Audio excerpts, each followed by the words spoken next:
네, 안녕하세요. 반갑습니다. 사회민주당 대변인 임명입니다. 올해 22대 국회에서 사회민주당이 원내 정당으로 진출하게 되었는데요. 앞으로 국회 소통관을 통해서 여러분 기자분들과 함께 더 자주 그리고 적극적으로 소통해 나가도록 하겠습니다.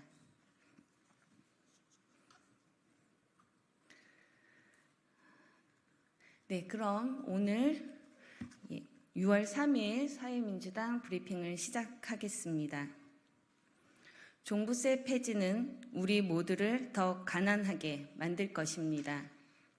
최근 대통령실이 종부세 완전 폐지를 포함한 전반적인 세제 개편을 예고하였습니다.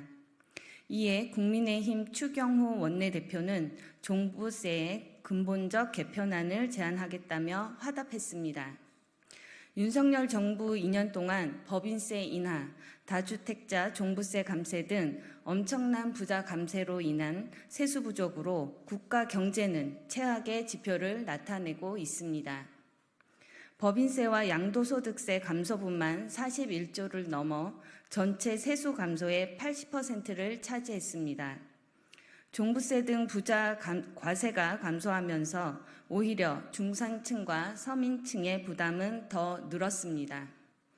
모든 세목에서 세수가 줄어든 가운데 유일하게 근로소득세만 증가하였습니다.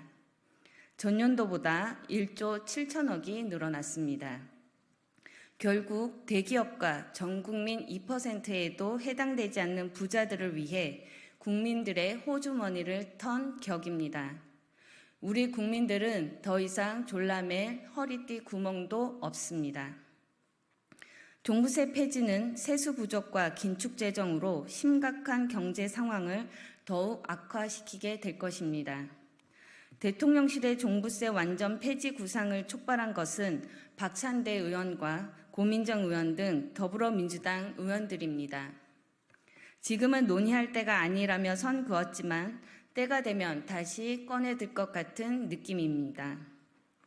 더불어민주당은 고 노무현 대통령이 온갖 어려움을 이겨내며 종부세를 도입하고 끝까지 지켜낸 이유를 잊은 것입니까?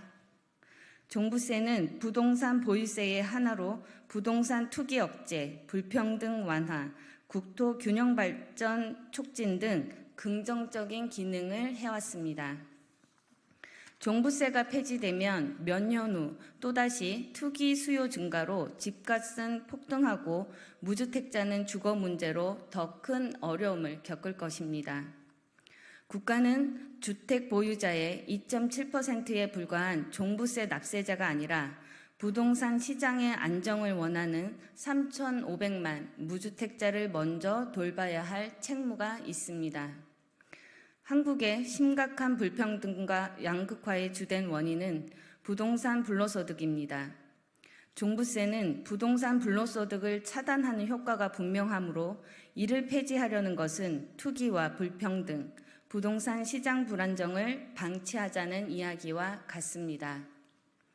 물론 현행 종부세는 결함이 있기 때문에 보완할 필요성이 있지만 엉뚱하게 폐지하자고 주장하는 것은 부동산 과다 보유자의 이해를 지켜주겠다는 말밖에 되지 않습니다.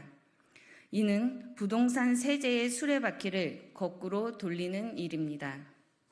OECD와 IMF는 부동산 보유세를 GDP 대비 2%까지 높일 것을 권고하고 있습니다. 한국은 2020년 기준 1% 조금 넘는 수준입니다.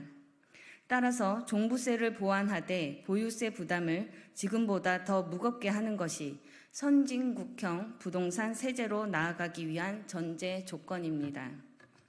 사회민주당은 보유세는 높이고 거래세는 낮추는 시장 친화적 토지 공개념제를 제안합니다.